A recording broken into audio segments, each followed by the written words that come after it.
Alright, so on this set of notes, we're still working with the same function that we worked for the first day. It's asking us for the vertical intercept of the graph. This is the same thing as our y-intercept. So remember yesterday we went ahead and we found our y-intercepts. It was 1450. I didn't want to take the notes with me. So 1450 is my answer right here. It's asking what the practical meaning. So remember, in context of the situation, what did the 1450 mean? And this was the height the baseball started at.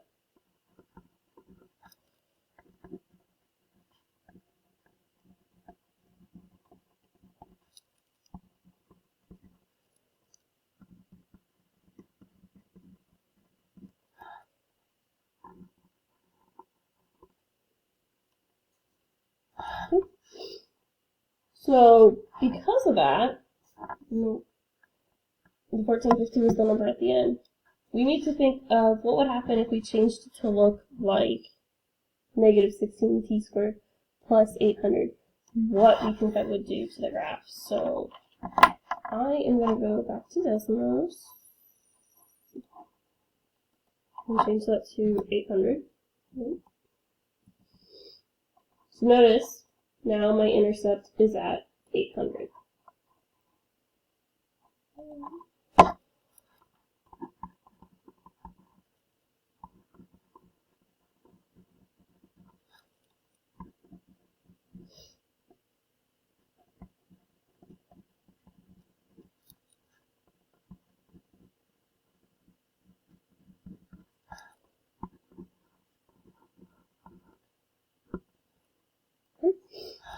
So now, number 4 wants us to graph these in the same window and then say how they're all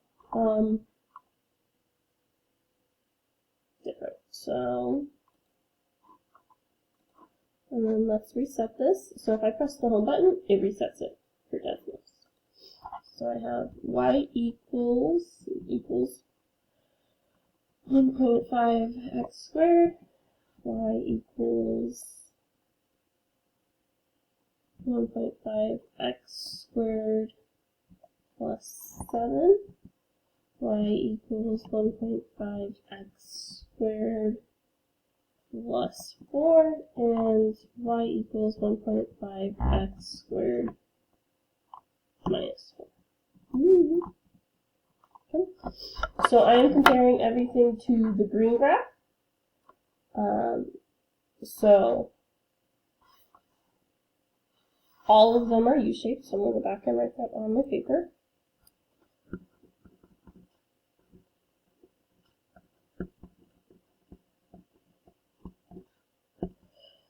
A has an intercept at 0.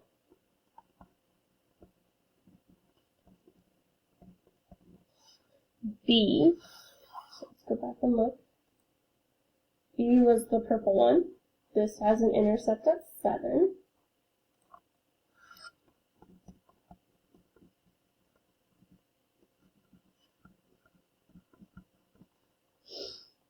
C has an intercept, is the black one, so it has it at 4.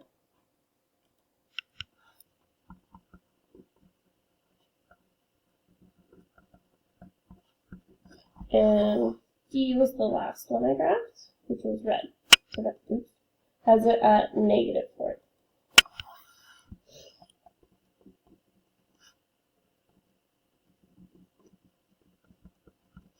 And on top of all being U-shaped, they're also the same way.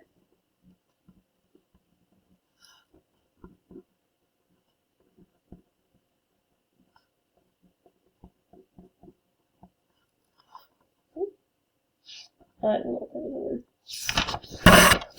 Okay, number 5 wants me to graph these two equations. So let's go back to my Desmos.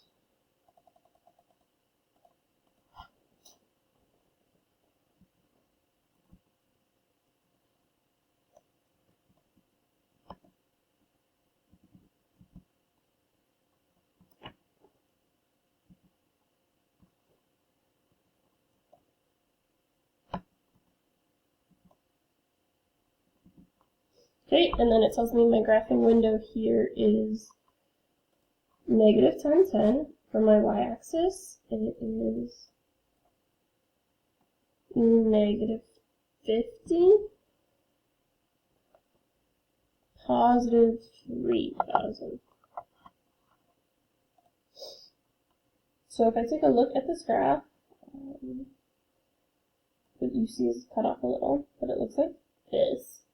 So looking at this, we just need to sketch this on this problem. So I'm going to sketch this exactly how it looks.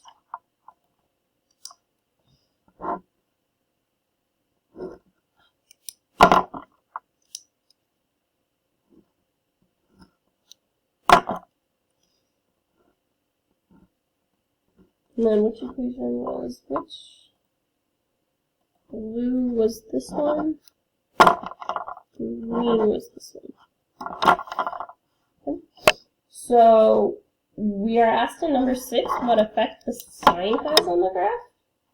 It reflects it.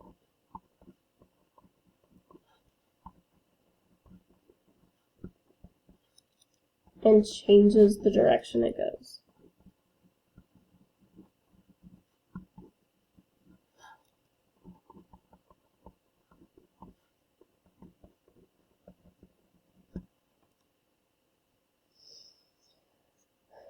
Okay, so number 7 wants me to graph those two functions.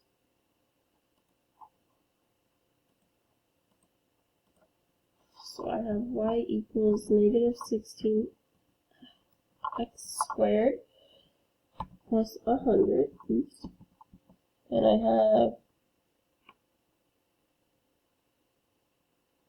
y equals negative 6x squared plus 100, why did I supply it plus 0? And y equals negative 40x squared plus 100, and it wants this window to be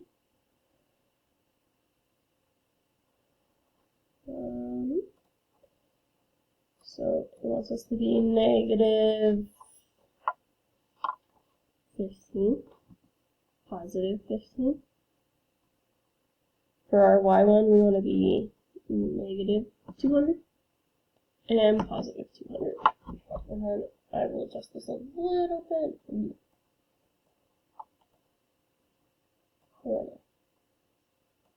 A little bit so you can see this. So we're asked to say what the effects of negative 16, or just the positive value of 16, 6, and 40. So 16 is the purple, 6 is the black, and red is the 40. So I need to sketch this graph. So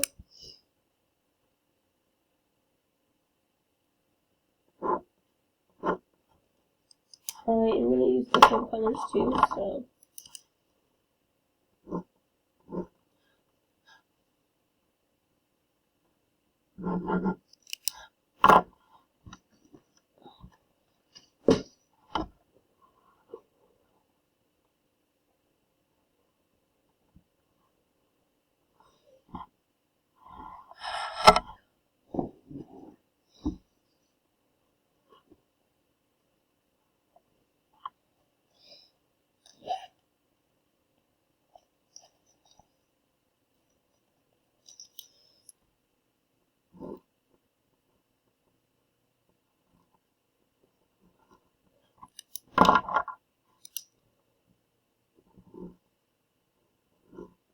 okay, so I did not do a very nice job, but this is what mine looks like. This one is black, and this one was purple. So it's asking me what the number seems to do to the graph. The larger the number, the skinnier the graph.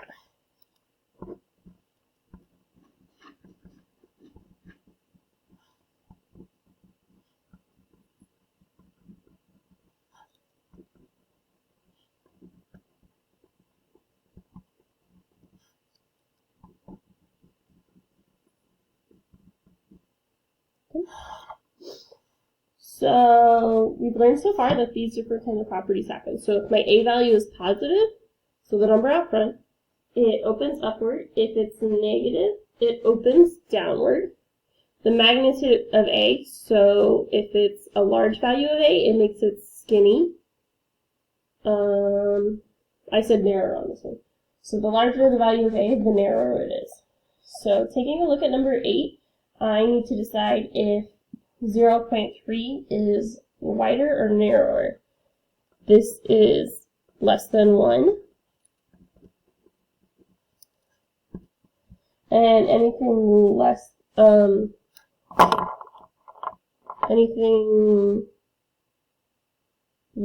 1 is narrower. So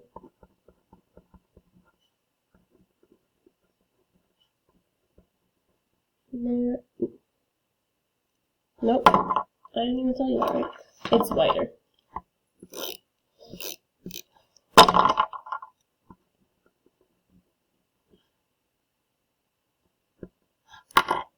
So if my absolute value of A is less than 1, it is wider.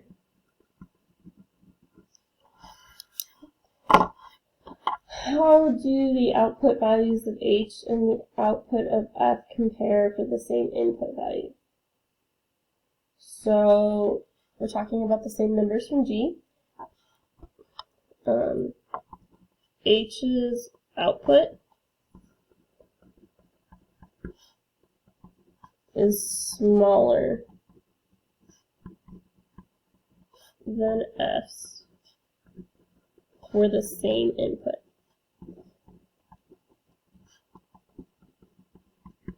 So this happens because everything I plug in for X,